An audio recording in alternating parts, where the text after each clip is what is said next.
नमस्ते दोस्तों, मैं Urmila Salunke Vivekananda academy of human excellence के यूट्यूब चैनल पर आप सभी का स्वागत करती हूँ। दोस्तों, आज हम देखने वाले हैं 9वीं कक्षा से संचयन से लेसन 5वां हामिद खां के सॉल्यूशंस यानी सवाल और जवाब। पहला सवाल है, लेखक का परिचय हामिद खां से किन परिस्थितियों में हुआ।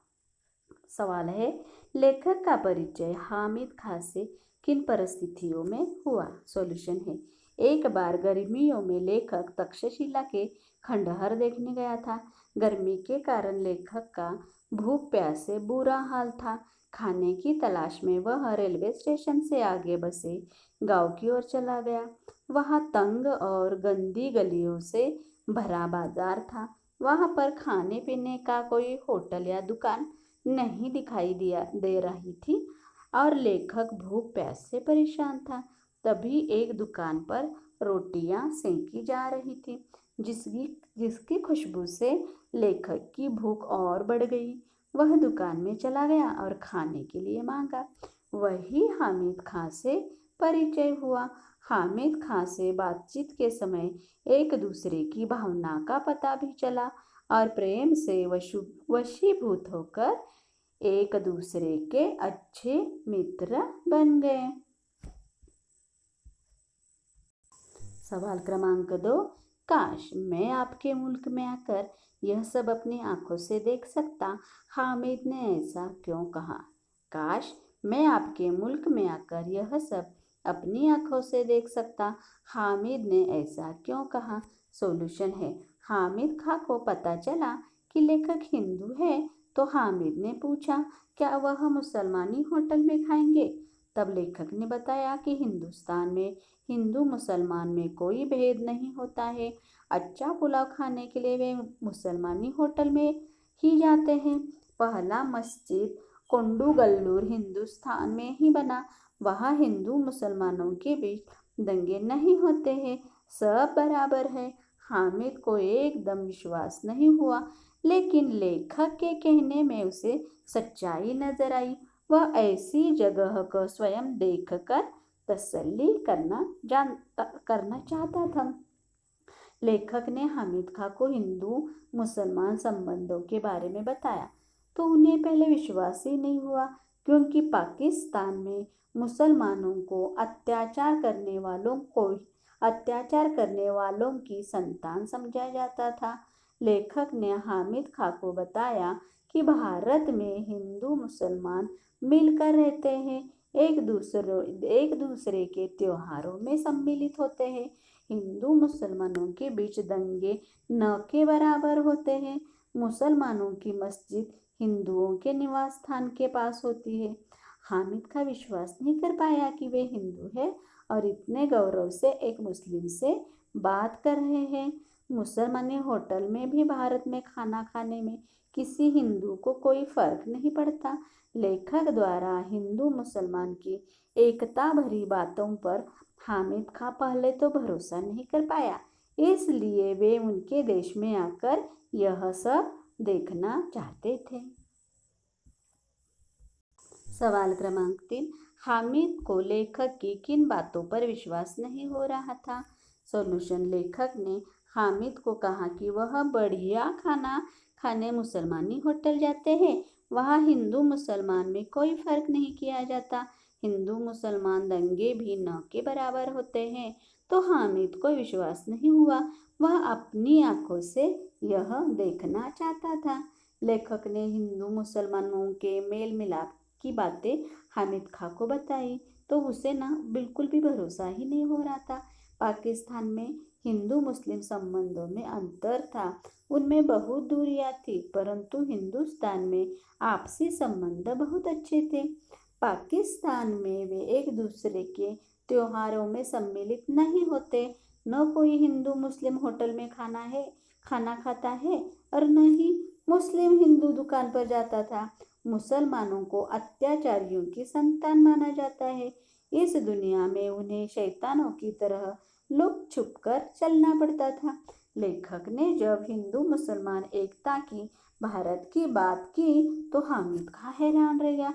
पहले तो उसे लेखक के हिंदू होने पर विश्वास नहीं हुआ, फिर वह लेखक को अजीब निगाहों से देखता रहा। सवाल क्रमांक 4, हामिद खान ने खाने का पैसा लेने से इनकार क्यों किया? हामिद खान ने खाने का पैसा लेने से इनकार क्यों किया? सॉल्यूशन है, हामिद खां को गर्व था कि एक हिंदू ने उनके होटल में खाना खाया। साथ ही वह लेखक को मेहमान भी मान रहा था। वह आने वाले शहर की हिंदू मुस्लिम एकता का भी कायल हो गया था। इसलिए हामिद खान ने खाने के पैसे नहीं लिए। हामिद खां पाकिस्तान का रहने वाला था। वह एक भला आदमी था। मानवीय भावनाओं का उसके जीवन में बहुत महत्व था। भूख के कारण होटल ढूंढते हुए लेखक तंग गलियों में हामिद खां के होटल पर पहुंचे। वहां उनकी मेहमान नवाजी एक अच्छा इंसान समझकर उसने की। खाने के बदले लेखक पैसा देना चाहते थे, परंतु हामिद खां ने उनसे पैसे नहीं लिए। 1 रुपए की नोट को वापस करते हुए हामिद खां ने कहा कि मैंने आपसे पैसे तो ले लिए, लेकिन मैं चाहता हूँ कि ये पैसे आपके पास रहे, क्योंकि आप जब भी भारत पहुँचेंगे तो उनकी इस मेहमान नवाजी को याद करेंगे।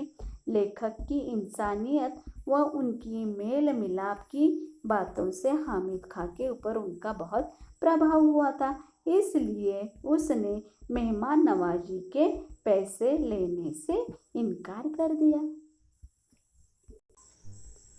सवाल क्रमांक 5, मालाबार में हिंदू मुसलमानों के परस्पर संबंधों का अपने शब्दों में लिखिए। मालाबार में हिंदू मुसलमानों के परस्पर संबंधों को अपने शब्दों में लिखिए। मालाबार में हिंदू मुसलमान मिलकर रहते हैं। उनमें आपसी दंगे भी नहीं होते हैं। दोनों के धर्मों में कोई भेदभाव नहीं होता है। बढ़िया खाना खाने के लिए हिंदू भी मुसलमानी होटल में खाने जाते। वहाँ आपसी मेलजोल का माहौल है। मालाबार में हिंदू और मुसलमानों में परस्पर बिल्कुल भी भेदभाव नहीं था। वे दोनों धर्मों के नाम पर भी झगड़ा नहीं करते थे। सांप्रदायिक झगड़ों के कारण माहौल बिगड़ा हुआ नहीं था। हिंदू मुसलमान एक दूसरों के तीज त्योहार में मिक्स्ड होते थे। हिंदू इलाकों में मस्जिद भी है। सवाल क्रमांक 6, तक्षशिला में आगजनी की खबर पढ़कर लेखक के मन में कौन सा विचार कौंधा मतलब आया? इससे लेखक के स्वभाव की किस विशेषता का परिचय मिलता है? सॉल्यूशन है, तक्षशिला में आगजनी की खबर पढ़कर लेखक को हामिद खां का ध्यान आया।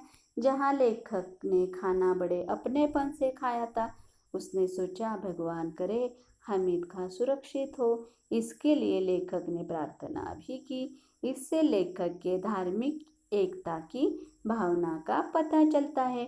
उसमें हिंदू मुसलमान में कोई फर्क नहीं है। वह एक अच्छा इंसान है। तक्षशिला में धर्म के नाम पर धार्मिक झगड़े जन्म लेते रहते थे। इन झगड़ों की खबरें समाचार पत्र में निकलती रहती थी। लेखक ने जब इस सांप्रदायिक झगड़े की खबर पढ़ी तो उसका सीधा ध्यान हामिद खां की ओर गया। उसने भगवान से प्रार्थना की कि हामिद खां की दुकान को कोई नुकसान न पहुंचाए। हिंदू मुस्लिम भेदभाव की आग उस तक न पहुंच पाए। इससे लेखक के स्वभाव की मानवीय भावना का परिचय मिलता है। उनकी दृष्टि में धर्म को प्रधानता नहीं है, मानवता ही प्रमुख है।